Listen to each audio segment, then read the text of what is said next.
Hello అండి, అందరికీ నమస్కారం. నా పేరు వెంకట్. ఈరోజు మనం 'పుష్ప 2' 11 డేస్ కలెక్షన్స్ గురించి మాట్లాడుకుందాము. 'పుష్ప 2' రోజు రోజుకి రికార్డ్స్ క్రియేట్ చేస్తూ వెళ్తుందండి.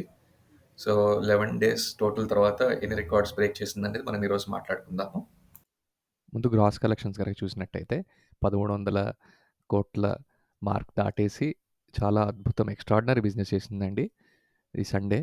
అసలు మామూలు బిజినెస్ కాదు. 54 కోట్లు నెట్ హిందీలో, 18 కోట్ల నెట్ తెలుగు లాంగ్వేజ్లో చేసింది. మొత్తం కలిపి 77 కోట్ల నెట్ చేసింది. అట్లానే 100 కోట్లకు పైగా క్రాస్ కలెక్షన్ ఒక్క రోజులో చేసి పుష్ప దమ్మేంటో చూపెట్టాడండి.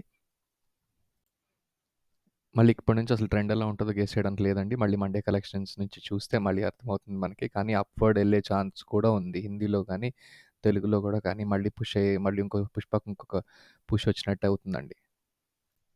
ఇప్పుడు మనం స్టేట్ వైస్ కలెక్షన్స్ గనుక చూసుకున్నట్టయితే ఇప్పటివరకు ఆంధ్ర, తెలంగాణలో 266 కోట్లండి. అలానే రెస్ట్ ఆఫ్ ఇండియాలో 646 కోట్లు.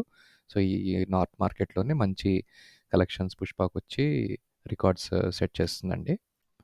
మరి ఈ రోజుతో రికార్డులు ఏం బ్రేక్ చేసిందని మనం తెలుసుకోవాలనుకుంటే, first of all 'KGF 2' record break అయిపోయిందండి. 'కేజీఎఫ్ 2' మనకు తెలిసిందే 1,250 కోట్లు చేసింది. 'పుష్ప' 1,300 కోట్లతో ఈజీగా మార్జిన్ క్రాస్ చేసేసింది. నెక్స్ట్ 'ఆర్ఆర్ఆర్' ఉంది లైన్‌లో. 'ఆర్ఆర్ఆర్' 1,387 కోట్ల మార్క్ చేసిందండి.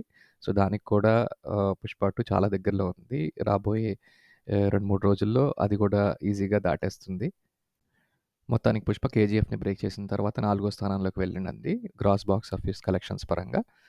అంటే దీనిపైన 'ఆర్ఆర్ఆర్', మనకి 'బాహుబలి' అండ్ 'దంగల్' 3 మాత్రమే ఉన్నాయి. ఈ మూడిట్లో దేన్ని కొడతదనేది మనం వచ్చే రోజుల్లో తెలుసుకుందాం. నా వీడియో చూసినందుకు అందరికి ధన్యవాదములు. Please subscribe.